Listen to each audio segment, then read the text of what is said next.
Greetings, my people.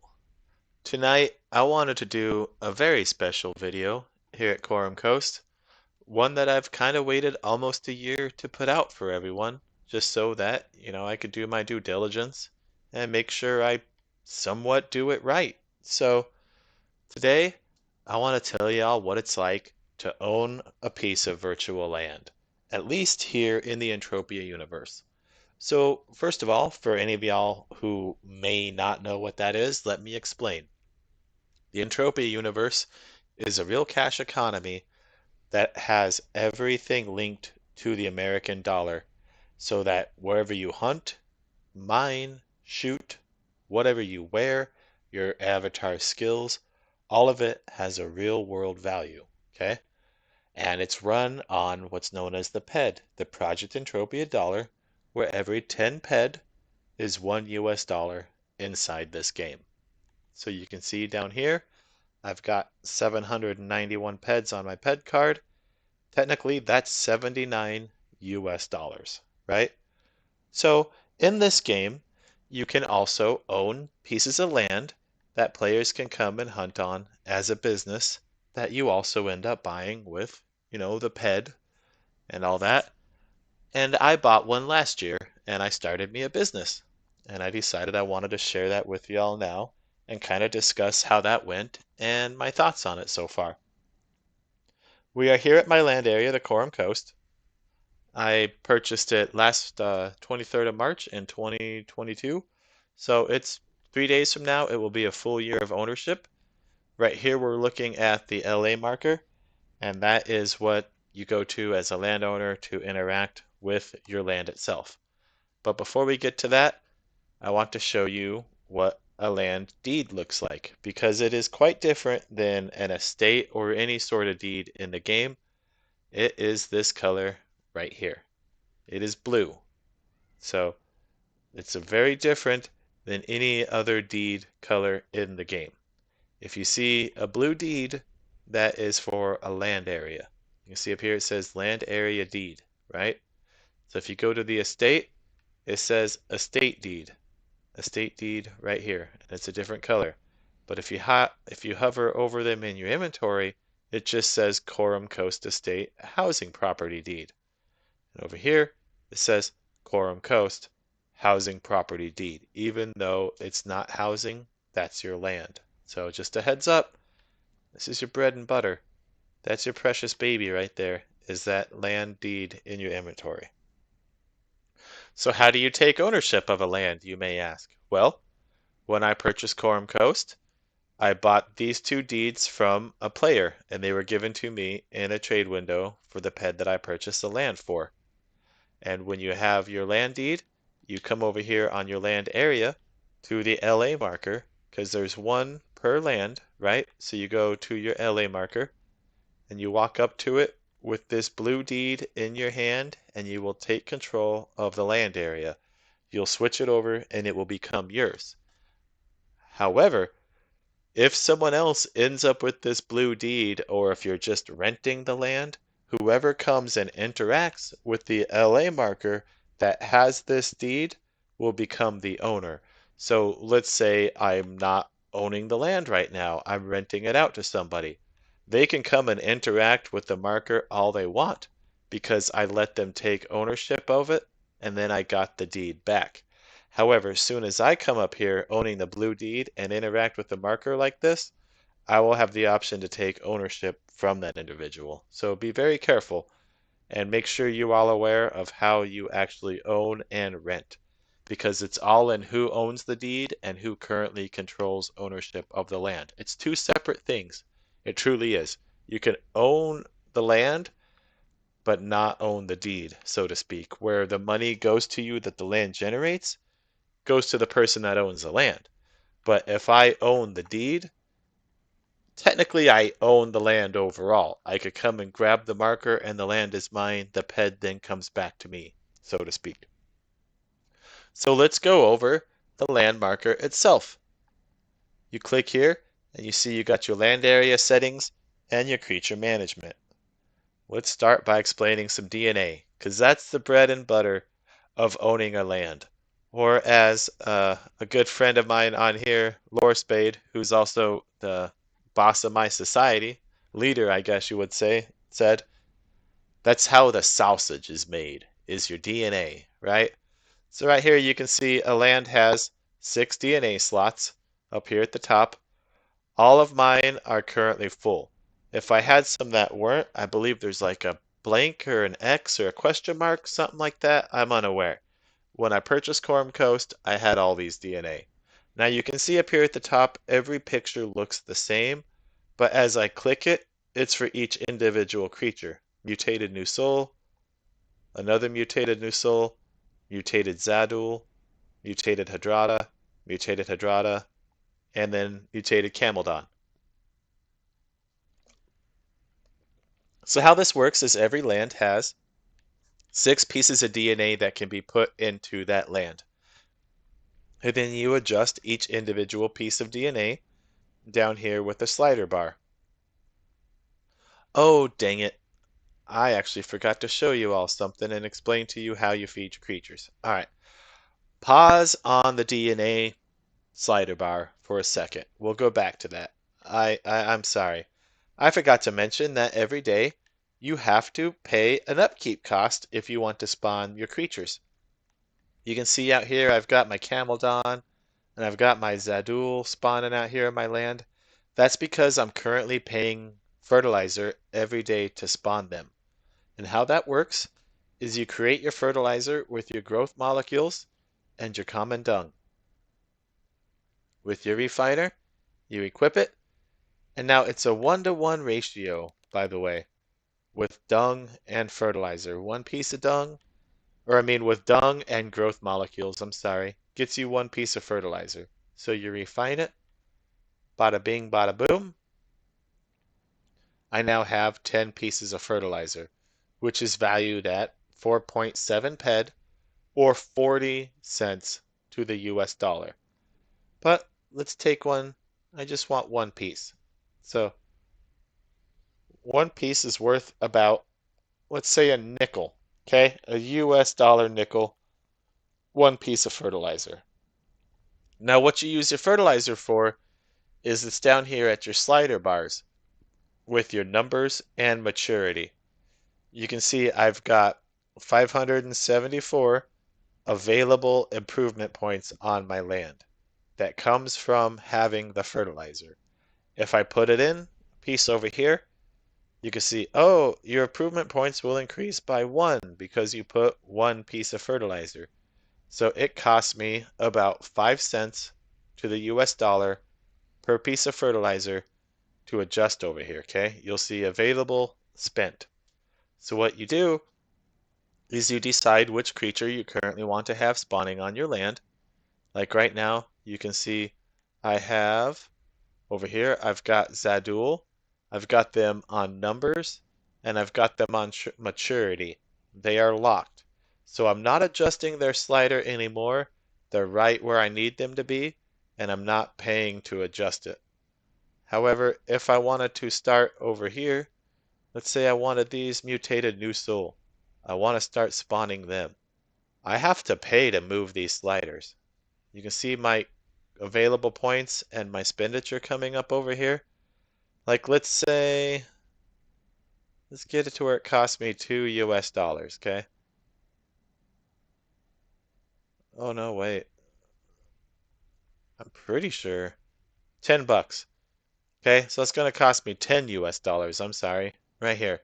About 47 peds, roughly, to get the numbers about halfway to spawn for maturity on my new soul if I wanted to spawn them. So I take the numbers and I crank it up, and you can see it's going to take about 200 pieces of fertilizer, which, like I showed you earlier, is worth about close to a nickel, 4 peck, or I guess it's half a ped. So, crap. Yeah, that's still a nickel. Half a ped's still a nickel. I'm sorry. I was thinking pecks for a second. But yes, cost you about close to a nickel. Okay? You can get 20 of these for $1. And then let's say I want to adjust maturity. Because, man, I don't want to just spawn youngs all the time. I want to have, like, stalkers and all that. Well, that also costs you. You can see up here as I start increasing my maturity, it's a lot more cost than when I did the numbers, okay? So just to show y'all, we'll go from 0. Numbers was at 200. It's going to cost me 200 just to get the numbers. To get maturity up, just to barely bump it for 10 bucks. Let's see. That slider bar moves about that far. So maturity is very expensive to pay for when you're choosing where you want to set your creatures on your land. Density in regards to numbers and all that isn't as expensive. Maturity is what costs your DNA. So let's say I get them where I want them. I want to spawn a lot of new souls, and then I also want to spawn them as like stalker. Let's say I want new soul stalker and I want decent density from 0. That's going to cost me 1,517 pieces of fertilizer. So about 750 peds, which is a decent chunk of ped, y'all. That's like 75 US dollars spent just to get these creatures starting to spawn, okay? Just to pay for them going from no spawning and no maturity up to full maturity and density. You're looking, let's do max density here just so we can see what it would be to do it all, okay? You're looking at about 1,600 peds, so 80 US dollars give or take to get your creature spawned. Now, that's to pay it to spawn. You have to pay a daily upkeep on that.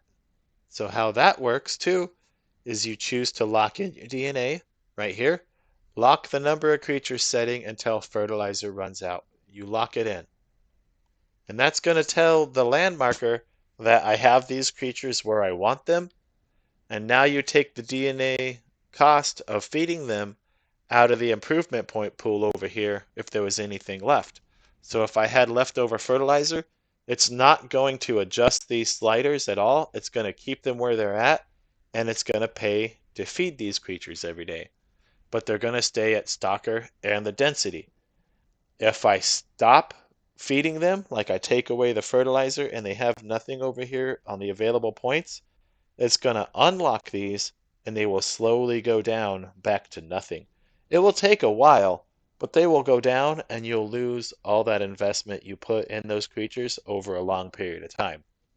So it's best to figure out where you want them and lock the DNA.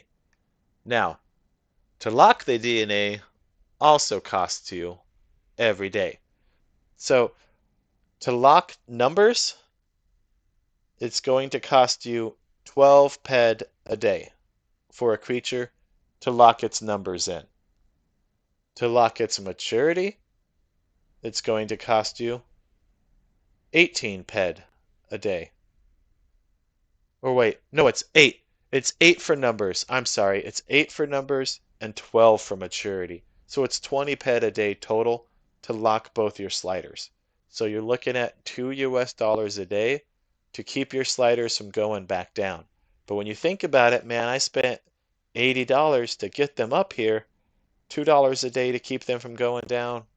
It's almost kind of worth it not to pay it again. So that's how you keep your creatures going. You adjust them where you want them on the slider, and then you lock it in, and then they're fed off the residual DNA that you have, or the residual improvement points that you have left. Because if you don't lock it in, they will go down automatically, and you won't pay them, but you'll also lose everything you put in. If you lock them in, but you don't have improvement points, they're going to unlock themselves, and they're going to slowly go down to nothing, so you have to pay that whole cost once more. So that's a basic rundown of what you spend for fertilizer and how you control what you spawn on your land with regards to what you have as a DNA. You can see some of my DNA here isn't active, some I've paid for, some I've had locked in. I'm letting my Camaldon stay where they're at for numbers, but I'm letting their maturity go down because I want Camaldon young, but I want them to be right here for density. You can see I used to have Hadrada. I had Hadrada up for maturity and density, but I've let them go down also because I'm slowly phasing them out. I'm keeping my Zadul locked. They are high density, high maturity. They are being fed every day. So, the way that creature spawning works on a land, by the way, is you adjust it here, and then depending on the density you set, it will spawn throughout your whole land area. There's no way of picking one DNA to spawn at one corner and one to spawn at another. It goes your whole land area based on what you set that DNA to. So if I cranked up Zadul to high density, that's going to be every square foot of Khorum Coast they have a chance to spawn at in a high density. It's not where you can segregate them where you would like them, which kind of is a buzzkill. I wish I could have all four creatures in different quadrants. I think that would be way more efficient, but as of right now, it's not available to do that. So when you adjust your DNA, just remember it's for your whole land area. You can't choose where they spawn. So if you're cranking up some density, it's going to be for the entire part of your land.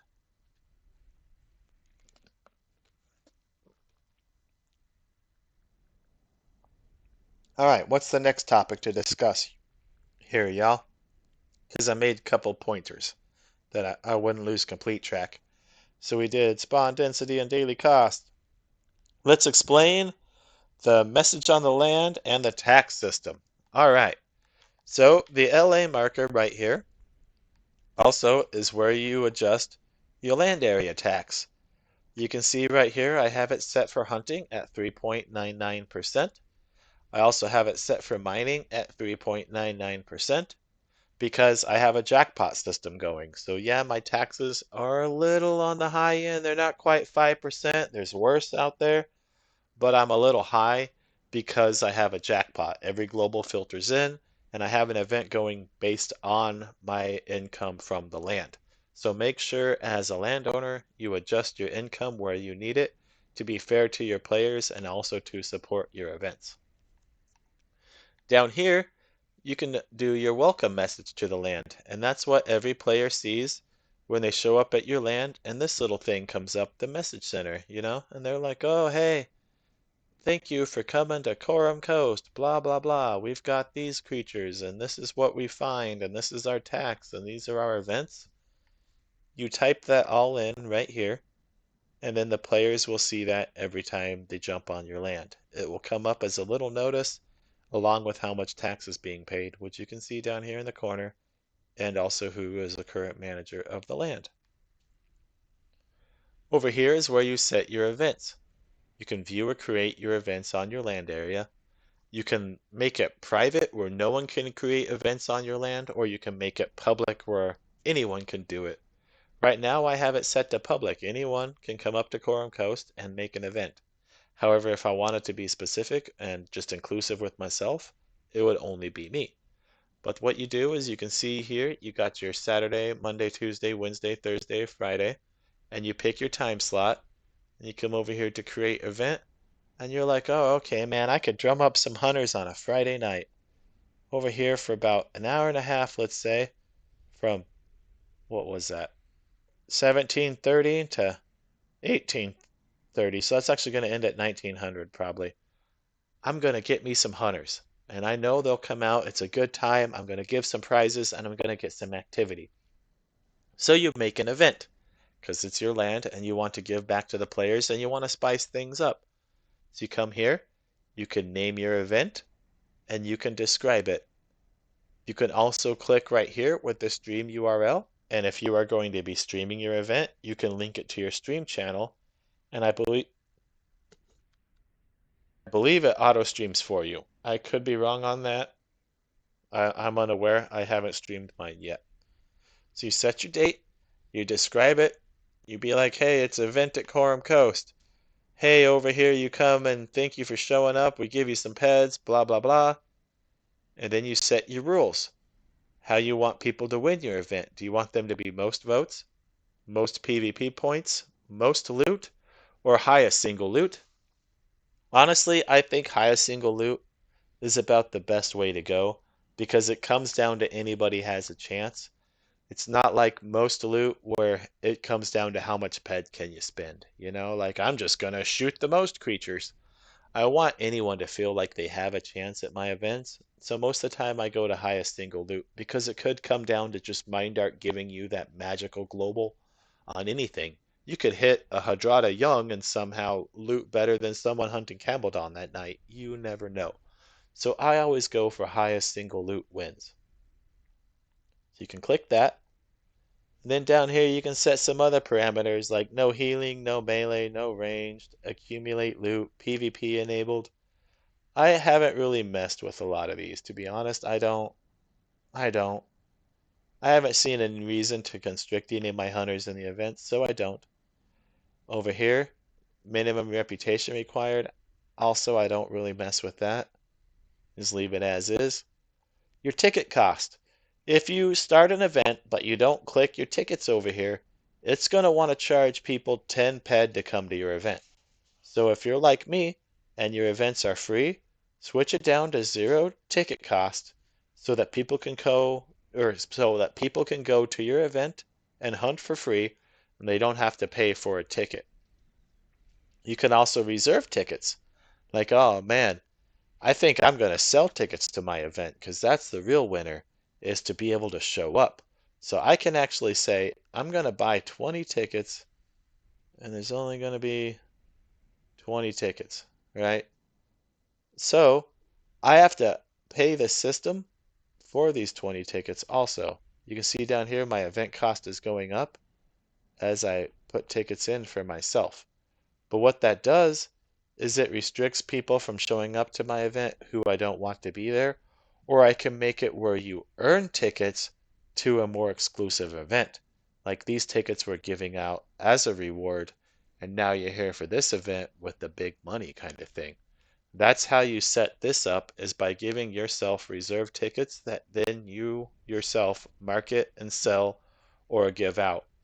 I've never messed with reserve tickets yet. It's not kind of my thing, but I've thought about it to create competition, and that's how you do it. But you can see they're expensive. It costs you a ped per ticket. So if you want like 20 people to show up, you're adding another 20 ped to your event cost, which I guess I didn't discuss. Just to straight up create an event down here costs you money. Yeah, and it'll cost you 5 ped to create an event and then 2.5 ped per 30-minute block. So 5 ped per hour.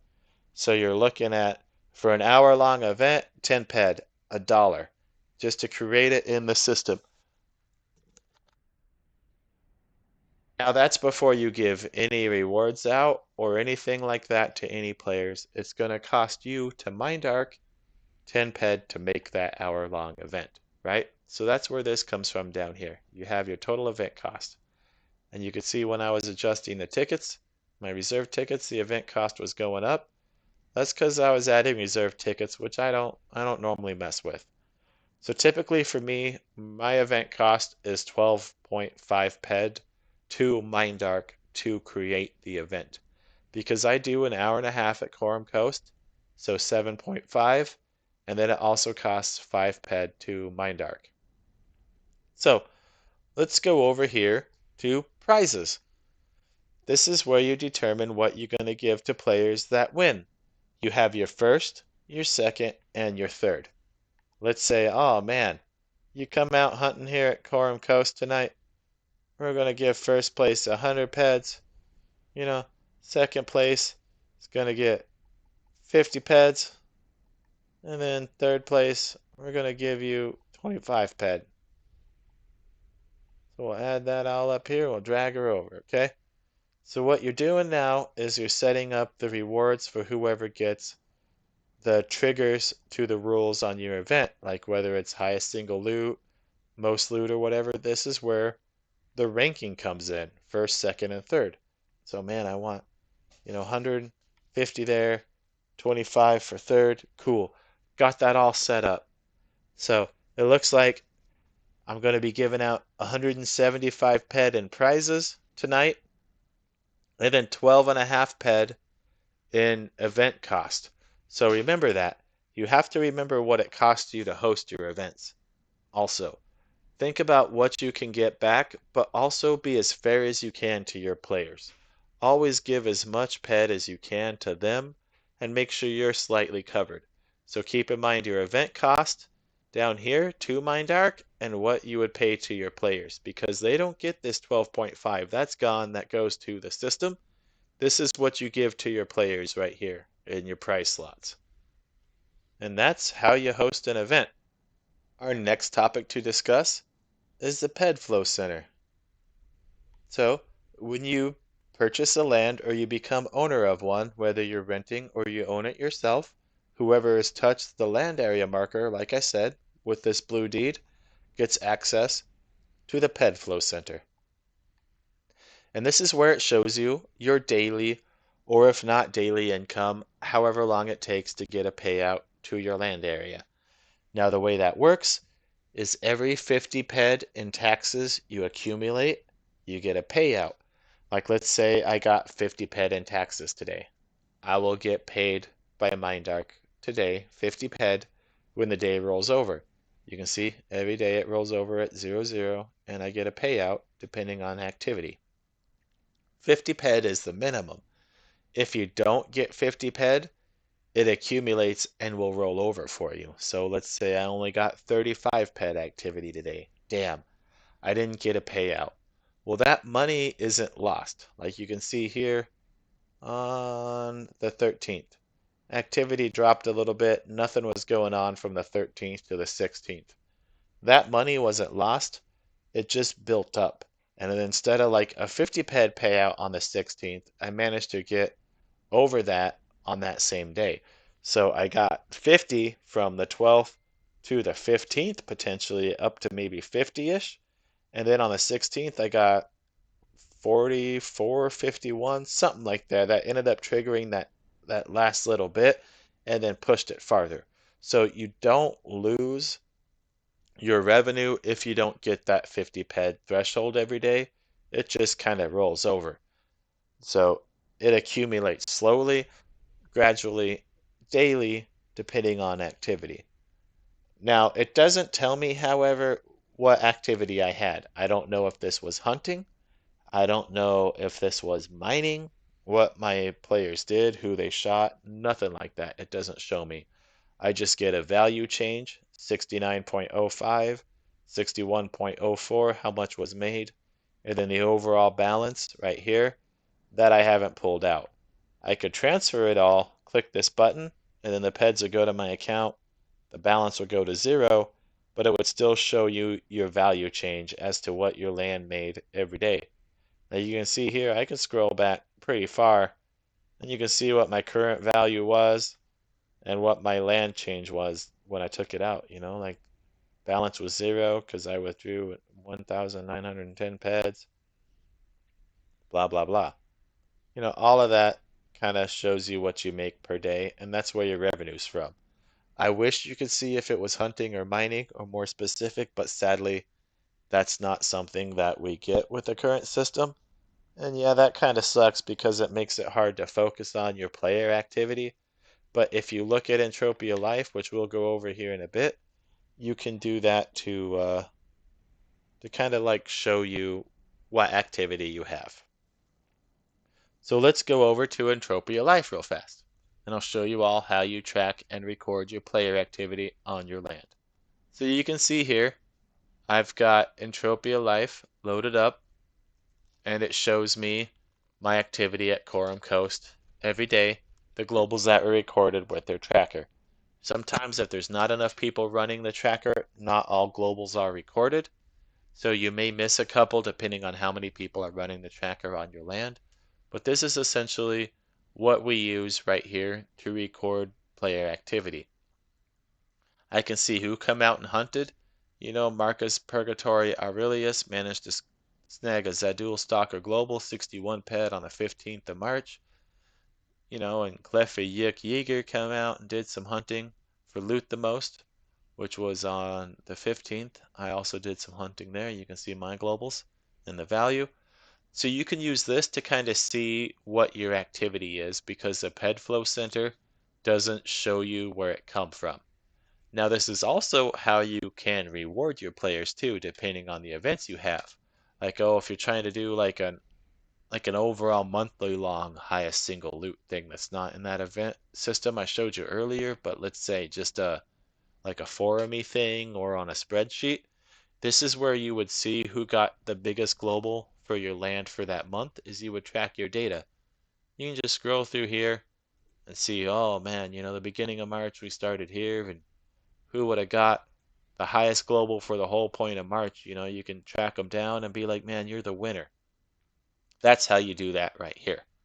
You can also do the same for mining because it shows the mining globals on your land. You can do the same.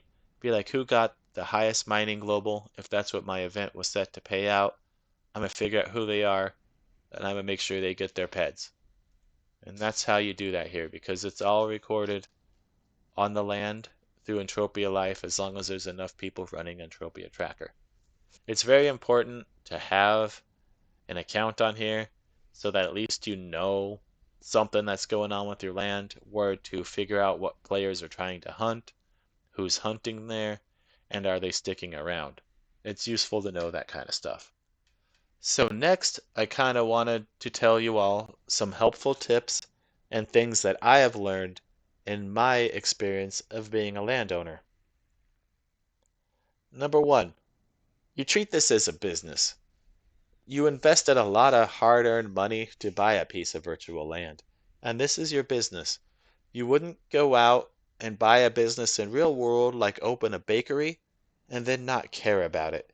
You wouldn't not show up to that bakery and make sure people are baking good bread. You wouldn't interact with your employees. You wouldn't talk to your customers.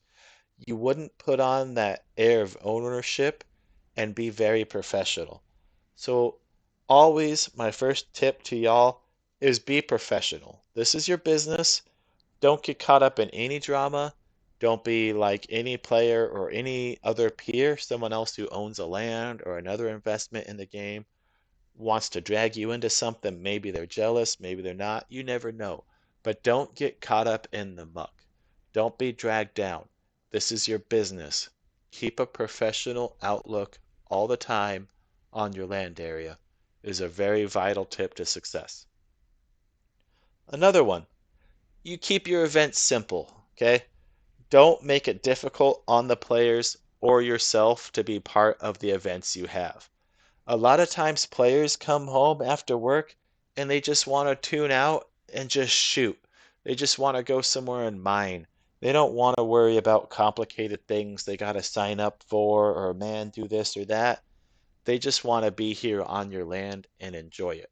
So if you can have an automated system where they are coming here and they're having a good time and they don't have to worry about it and you yourself don't have to individually track them and take care of things, you just look at the automation also and you're like, oh, hey, you won. Everyone has a better time. I learned that too, y'all. When I first purchased my land, I thought, hey, I'm going to change the wheel in the game up. I'm going to reinvent this and do all that. No, do not reinvent the wheel. Keep events simple because that's what players want. They don't want to get complicated, and you don't want to do that either. Another thing in regards to events and how to draw players in is don't be afraid to change things up and stay fresh. If you're trying something and it's not working, like, oh man, I was trying to draw in minors and I had this kind of, going on, but no one showed up, don't stick to it. There's no saying you have to do that forever. Keep a routine going on if it works, but if things aren't working on your land, reevaluate, see why. Why aren't players hunting here? Why aren't they mining? Are my taxes too high? Are my events not worthwhile? Do people not know that I have this event going on? Because that also leads into our next point as advertise. Advertise your business. People don't know this land exists. They don't know that I own Khorum Coast until I tell them to, or that I tell them I own it. That I go out here and I make my videos and I do my events and I get my face out there and people. If you want people to hunt on your land or be part of your events, be part of the people. Be out there with them. Be in the game. Be present. Be here as often as you can. I'm not saying you got to be here daily, but log in, every other day, 2 or 3 times a week, talk to people, be a presence in the game, advertise your business. Hey, this is going on over at Khorum Coast on Arcadia chat. Let people know what you have going on. Post something on the forum. Do anything you can to drum up business because they're not going to know that you're doing this if you don't tell them. You have to let players know you have this going on and show them how amazing your land is, okay? It won't run itself without effort for the most part. There's some lands out there that you just kind of buy and forget about, like Foma Fortuna. All the miners know about that. They'll come there anyway. But if you want a real land with active participation, you also have to actively participate. I can't stress that enough. Be part of your land and be part of the people, and they will be here also. Another thing I want to tell you all is always pay a player who wins. Never go back on any sort of thing you said you would do for an event. Never make anything out, and then if someone actually won something, you didn't want to give it. Don't do that. If you don't want a player to win, don't offer that prize.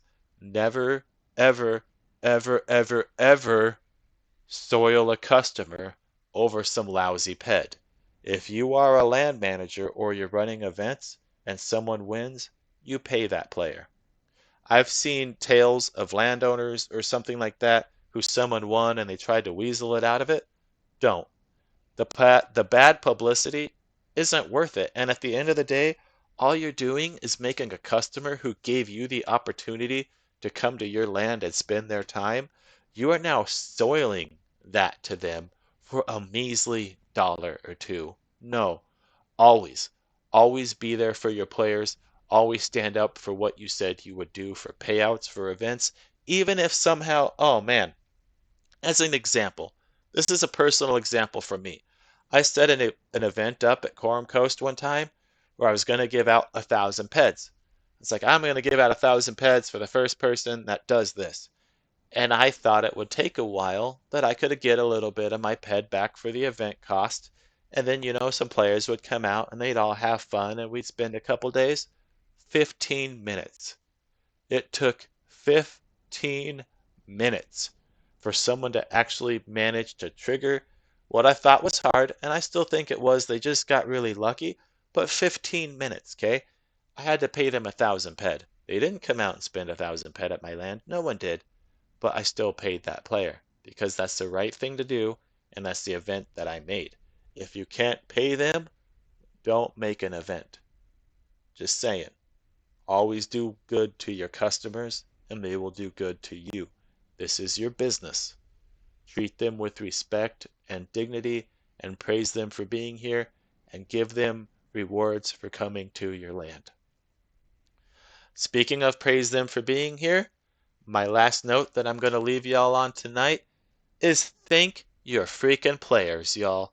I can come here and I can go to this little tracker I showed you right here, and I can see who come to my land by their name and who globaled. And all it takes is to come back here to the game, come up over here in this little mail system and look their name up and type it in and be like, oh, hey, let's say it was one of these show people and something that begins with Jeff on my list. Jeffrey JDLC come out. Thanks for.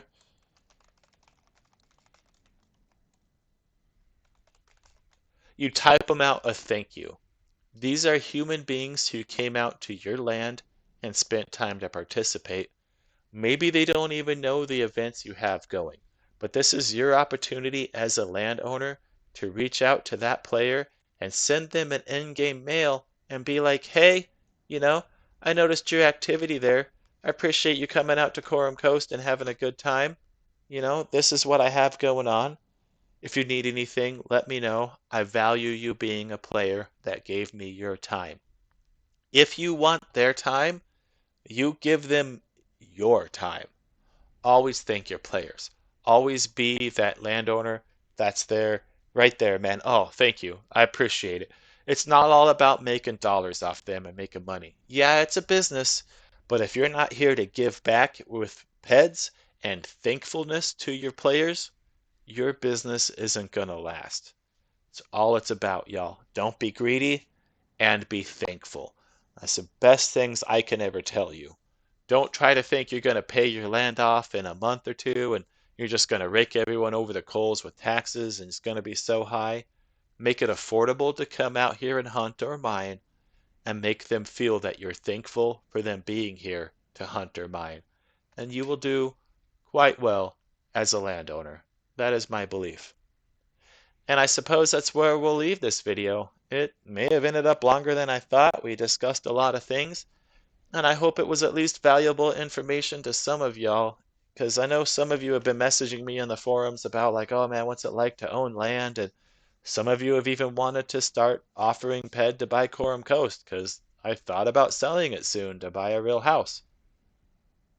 Honestly, I don't really want to sell my baby, so I don't really give a shit about a real house. But anyway, if y'all can, like and subscribe. It helps grow my channel. Leave some comments down there. I respond to every comment I get. If you take the time to type something out to me and you're not a super negative troll, I'll spend the time to respond to you on my comment section on YouTube. So I appreciate that. Y'all have a great day. And if you can, come on out here to the Khorum Coast, where you can earn the most. Thank you again.